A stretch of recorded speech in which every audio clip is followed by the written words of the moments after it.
Hello everyone and welcome to another video with me, Umbra, and today I'm going to be we're going to be starting to take a look back at 2018. It has been a long year, from the starting banner, which was the Final Fantasy 15 Ignis banner, all the way to the end of the year with Kingdom Hearts. It has been a year of ups and downs when it comes to banners. We have seen some absolutely phenomenal banners with some great stuff on it. We have seen some banners that are so easily passed on that, well, we kind of got bored. But you know what?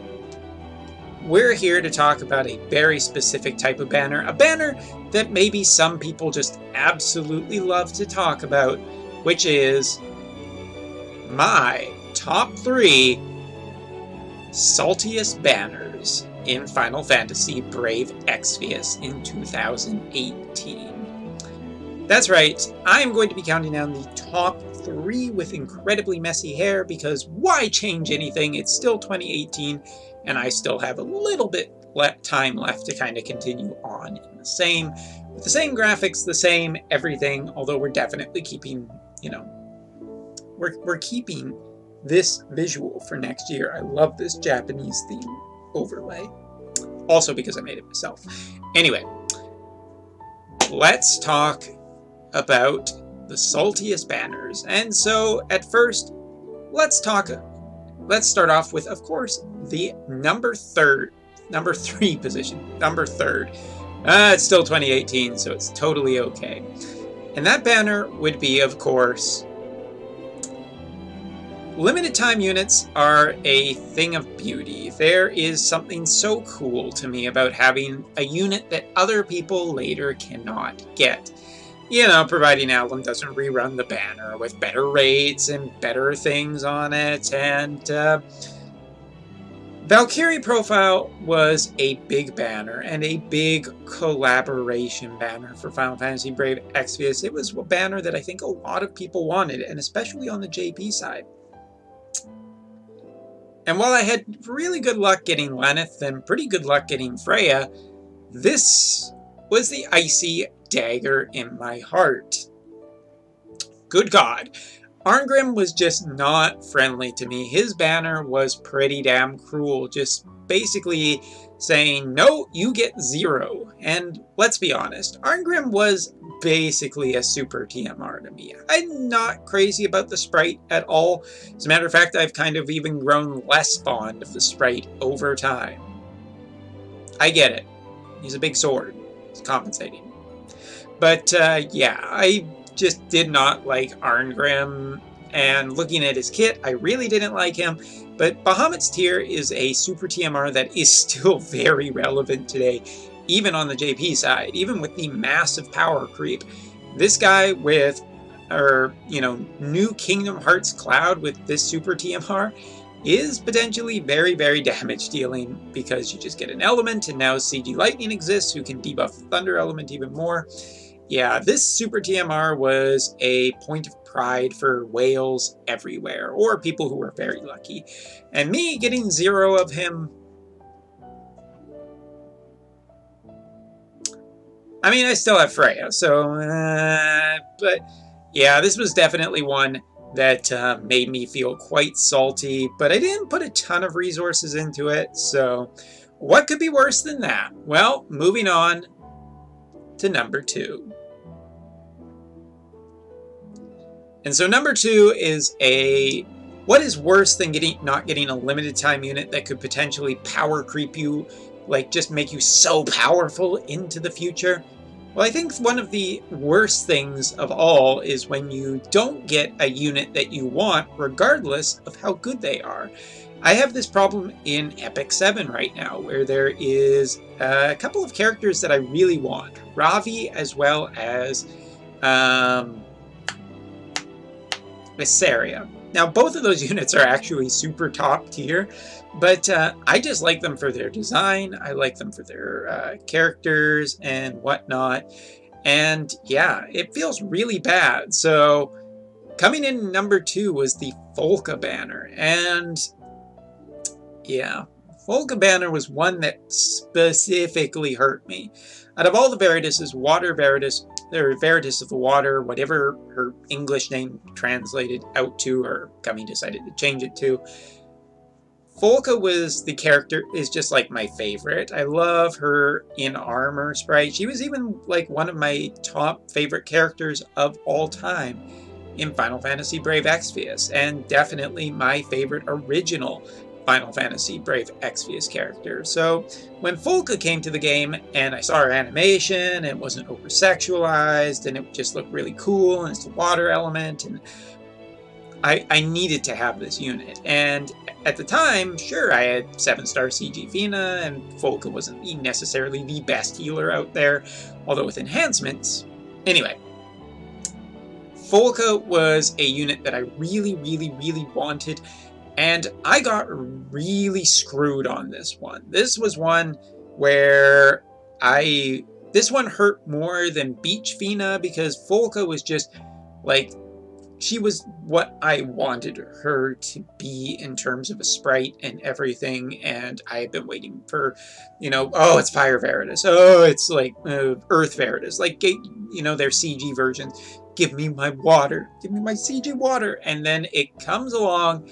I only get one of them off the step up, and I immediately UOC'd the second copy of her.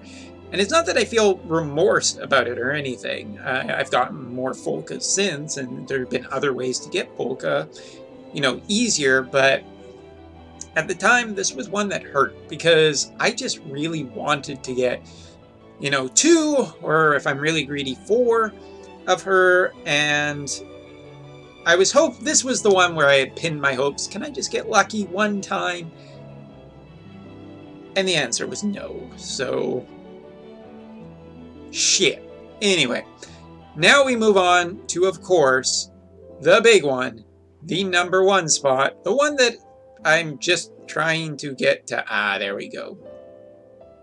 Number 1. And so what could be worse than not getting a unit you wanted, and not getting a unit that has something that would become meta? Well, I think the very obvious answer here is both.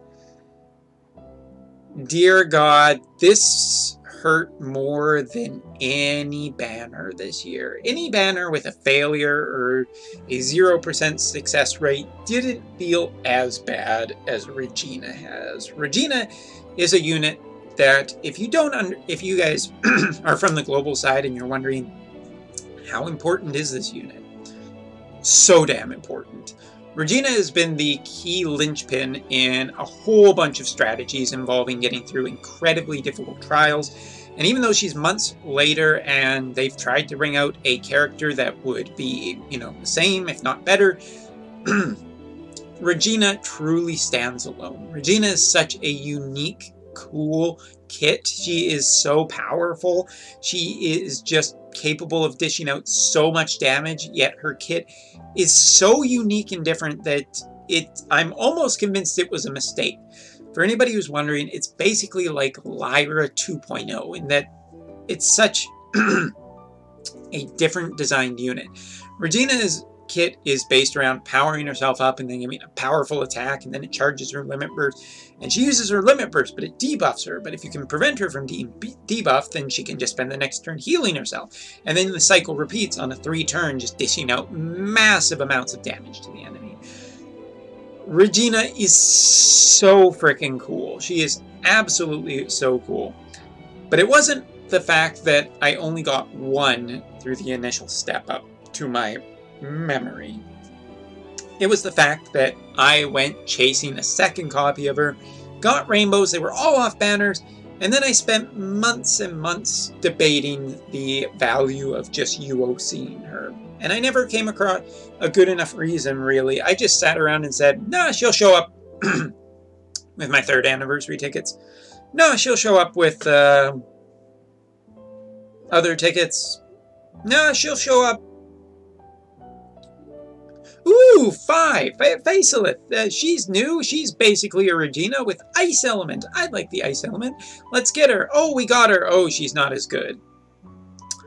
Well, time to UOC Regina. And I have UOC'd Regina to get her into a 7-star, and I have not regretted a single moment about it, except for everything and the journey. Because you know what they say, it's not about the destination, it's about the journey. And the journey to get my 7-star Regina has been a long, painful bunch of months of just being, oh dear God, why can't I just get a 7-star version of Regina? It shouldn't be that difficult. But it is. So those are my top 3 most salty banners of 2018, and undoubtedly 2019 will contain many new salty moments for all of us. But yeah, this will be a new list series counting down to New Year's and potentially after New Year's, depending on what our recording schedule and upload schedule is like. But looking forward into the coming lists, some of the other lists I want to talk about is my top 3 TV shows, my top 3 non-gacha based games of 2018, as well as my top 3 movies of 2018, and then getting back into Brave Exvius for top 3 my top 3 favorite characters of the year of 2018, as well as my top 3 most successful banners. From my perspective, not from just results. So anyway, that is all for this video. Tell me what your saltiest moment of 2018 was in the comments below, and let us share in the salt that is ever so glorious. I hear Reddit and YouTube like salt sometimes. Anyway, that's all for now. See you next time.